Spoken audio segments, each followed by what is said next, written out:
Happy Chuseok, everyone!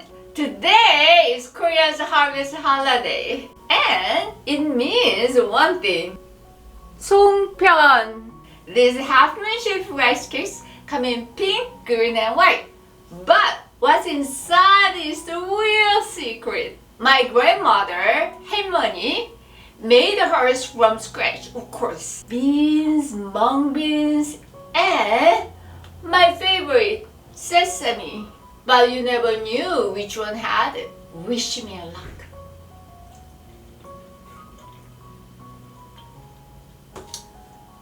Oh well, every bite was a gamble. But everyone tasted like pure love. What's your favorite holiday memory? Will you share it below in the comment? Bye bye! Happy Chuseok!